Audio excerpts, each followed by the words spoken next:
I never imagined a baby shower could break me.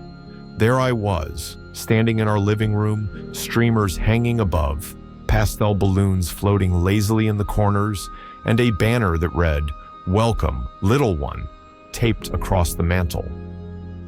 My wife, Claire, was glowing. At least, that's what they say pregnant women do.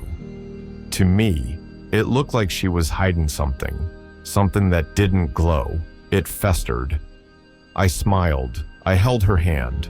I even posed for pictures, because that's what you do when everyone expects you to be the happiest man alive.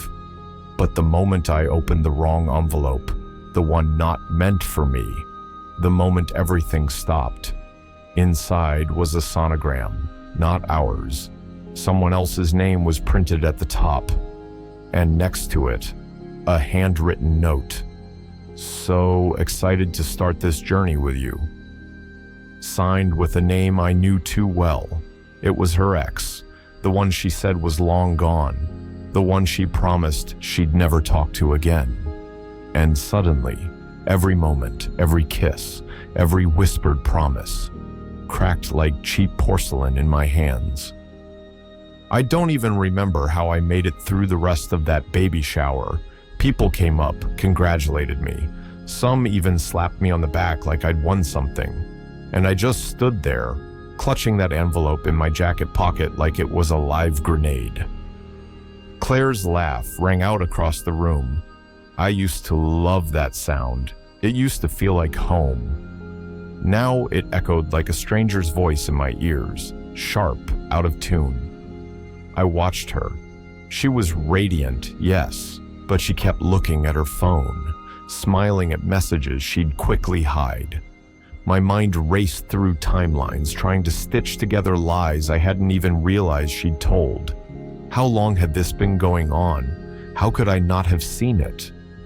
I walked into the kitchen, closed the door behind me, and for the first time since the day we found out she was pregnant, I cried, not out of weakness, but because I knew the truth and I couldn't unknow it.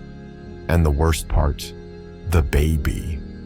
I didn't know if I could still love a child that might not even be mine. The baby shower ended in a blur of hugs, photos, and fake laughter. But one detail stood out, something so small, yet so revealing. Claire had set up a guest book. A sweet idea, she said. So our baby can look back one day and see how loved they were. I picked it up when no one was looking. Just wanted to flip through. But on the second page, written in silver ink, I saw it. A name I hadn't heard in years. Caleb, with a message, "Can't wait to meet the little one. You're going to be an amazing mom." Claire's ex, the one she swore she'd blocked, the one she said was just a high school mistake. She told me she hadn't spoken to him in over 5 years. But here he was, writing in the guest book at our baby shower. My hands started to shake, because I wasn't just imagining things anymore. There were breadcrumbs, and they were leading me somewhere I didn't want to go. I didn't confront her that night. Not yet. I needed proof, something more than a name in a guest book. The next day, while Claire was out with her sister, I searched our bedroom. Not my proudest moment, but after months of doubts, I had to know.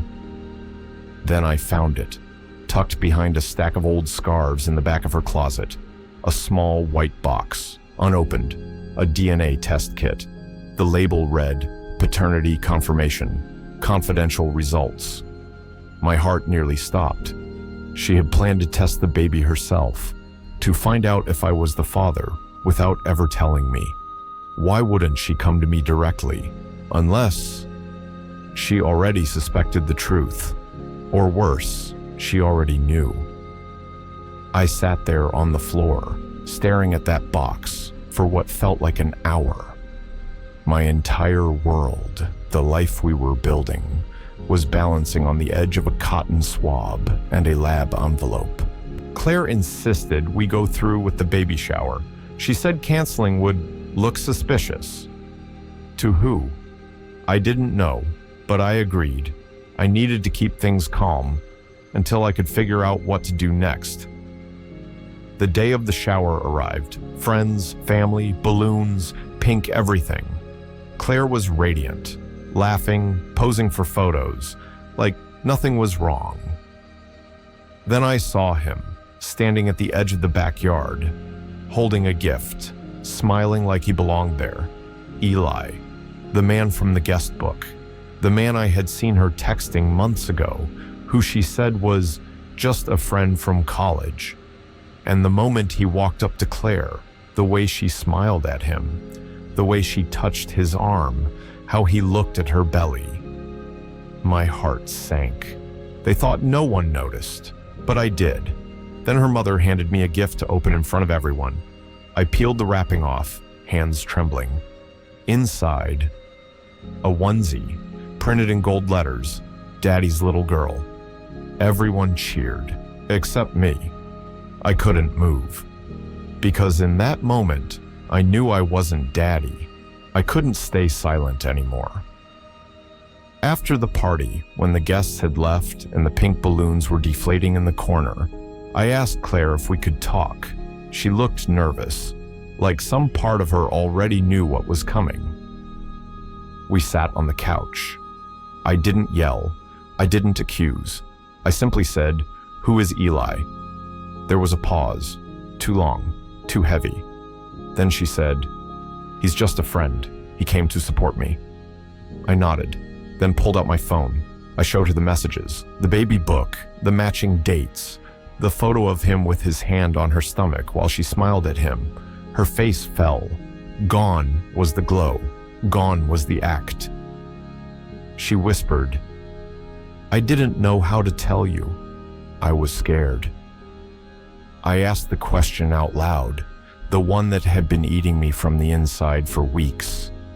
Is the baby his? And when she didn't answer, that was the answer. She started crying, the kind of crying that wasn't about guilt, but about getting caught. I sat there, motionless. She kept saying, "It wasn't supposed to happen like this," over and over, like some broken record of regret. I asked again, quietly, "Is the baby his, Claire?" This time she nodded, a simple nod. And yet it shattered everything. All those ultrasound appointments, all the baby name lists, all the plans we made for our future. They weren't mine. They never were. She tried to explain it away, said it started before I even knew she was pregnant, that she didn't think the baby was his. Until recently, and that's when I realized she wasn't crying for me. She was crying for him. I left the baby shower without saying goodbye, without making a scene. I think that hurt her more than yelling ever could. Over the next few days, I packed my things, moved out of the apartment we were supposed to raise our child in. Correction, her child, his child. She texted, called, begged me to meet, told me she was confused, that she made a mistake. But it wasn't a mistake. It was a choice. And every day she chose him. Even when she pretended to choose me, it took everything in me to block her number, to stop checking if she had emailed, to stop hoping she'd somehow undo what had already been done. I thought I lost a future, but really I dodged a lifetime of lies. And as I walked away from the woman I once thought was my soulmate, I realized something. You can survive betrayal, you can heal, but you have to stop chasing the version of the story you wished had happened and accept the truth of the one that did.